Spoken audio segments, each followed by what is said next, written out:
Assalamualaikum warahmatullahi wabarakatuh. Dan salam start Julang Kecemerlangan.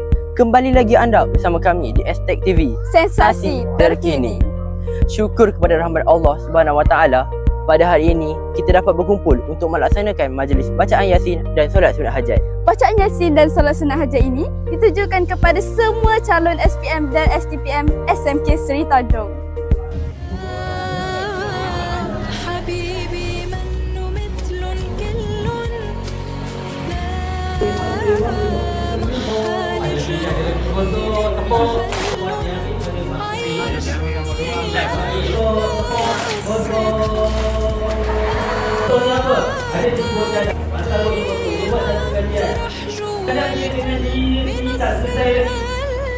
Dia orang kita sekarang, orang kita antara sini lah. Nanti yang pertama, طيبة قلبه مش موجود بصراحة رحبه بدون حدود بيحميني بيبقى حدي بيعمل لي شو ما بدي عمري حده مليان ورود بيحميني بيبقى حدي بيعمل لي شو ما بدي عمري حده مليان ورود بصراحة بطيبة قلبه مش موجود بصراحة رحبه بدون حدود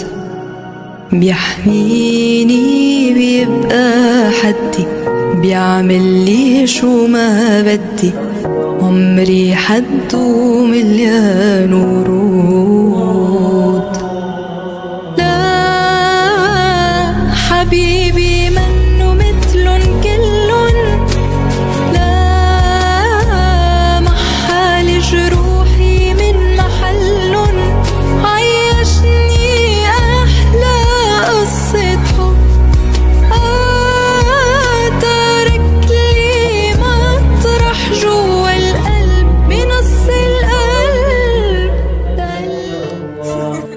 Assalamualaikum Kak Syaz. Kak Syaz sihat hari ni? Waalaikumsalam Kisha, sihat? Okey, boleh tak saya temu bual akak sekejap? Semestinya boleh. Apa harapan akak untuk SPM selepas ini? Harapan saya untuk SPM semestinya untuk dapatkan keputusan yang paling cemerlang, iaitu 9A tambah. Namun untuk mencapai pencapaian tersebut semestinya ada banyak halangan dan juga cabaran kan. Cuma saya harap Allah kurniakan saya kekuatan dan juga kecekalan hati untuk tempuhi semuanya.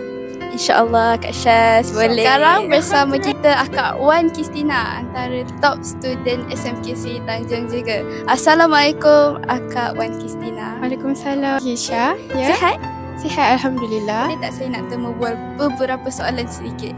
Ya boleh. Boleh silakan. Awak nak tanya apa tu? Soalan pertama, apakah harapan akak untuk SPM tahun ini? Seperti yang sedia maklum, tiada calon yang mahukan kegagalan. Pastinya semua mahukan kecemerlangan. Dan harapannya lah seperti biasa, kami semua mahukan cemerlang yang terbaik untuk kita, so that kita boleh further study. Okay, saya boleh capai apa yang saya nak, apa yang saya idamkan daripada kecil. Okay, pastinya kita akan buat yang sehabis baik. Begitu juga dengan awak kan? Betul. Okay. Soalan kedua dan juga soalan terakhir, apakah pesanan akak untuk semua calon SPM yang berada di Malaysia ini? Okay, calon SPM batch 08, kita adalah batch yang batch yang pertama tak pernah jawab UPSR, PT3 tak. Okay, so ini adalah SPM ni adalah menentukan kita sama ada kita firm ataupun tidak. Biar cekal, biar pahit, biar sekarang. Sebab apa? SPM hanya sekali seumur hidup.